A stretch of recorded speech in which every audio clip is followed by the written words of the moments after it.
Here we are. This is Bells and Whistles. She is a young teenage standard bred mare.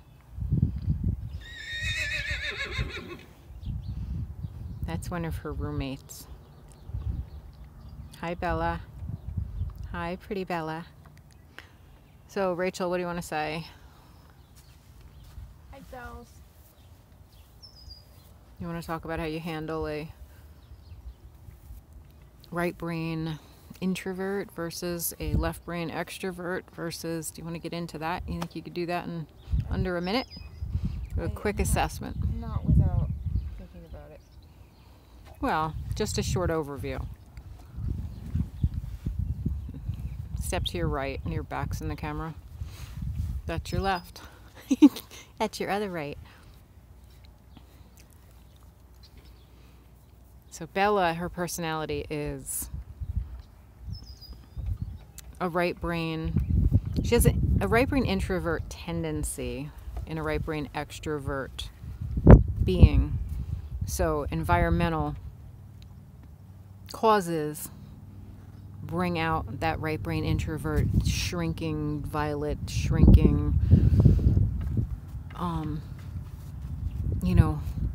wallflower kind of a personality where she'd rather be hid. That was her right brain extrovert because the cat jumped out of the trailer right onto the dog's head. All horses are said to have reflexes 5 times faster than your pro football players. Extremely fast. Horse can move and be back in the same spot before you can just about blink your eyes. So in dealing with a right brain extrovert, when they get nervous, they're going to want to move their feet. A right brain introvert will suck it in and retain that energy.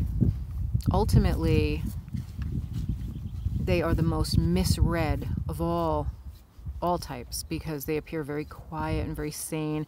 And meanwhile, they're just kind of holding their breath and waiting for something to trigger them, which would be, come out in an explosion. These are your horses that often will, rear, flip over backwards, that kind of thing. So in dealing with a horse that is settled enough as a right brain extrovert standing on cross ties and we're handling her, when we're going to do something that's going to make her a little nervous, we're going to have to slow down.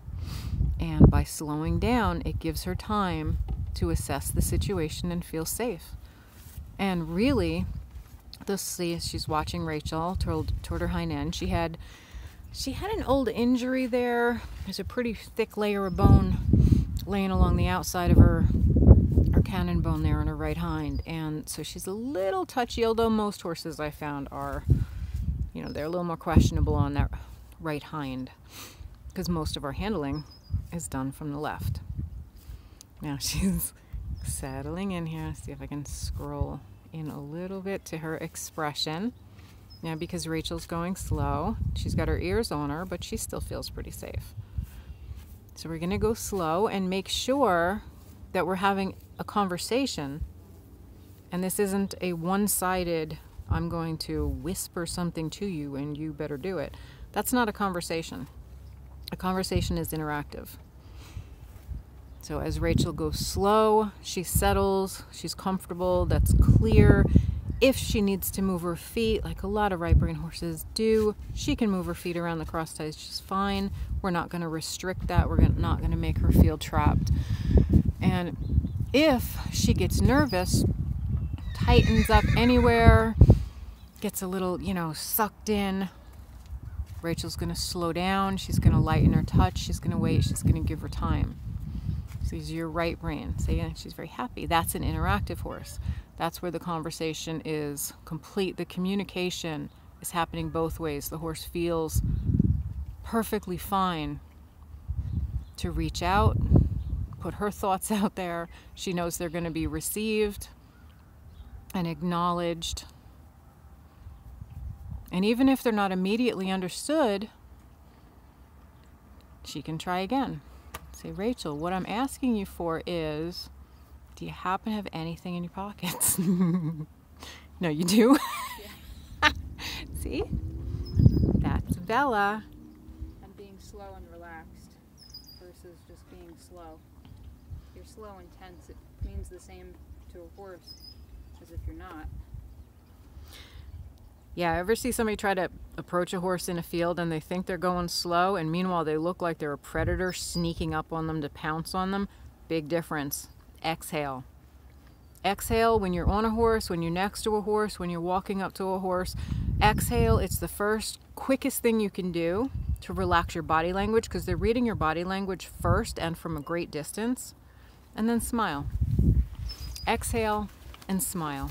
And then proceed slowly and in the present. And unless you're sitting down on a chair with the camera, with the phone, doing something with your phone, put your phone away. Just put it away and be in the present with your horse. I'm going to put my phone away now. Have a good day, everyone. It just froze. You stop talking. You don't stop talking. That's okay, I'm still recording.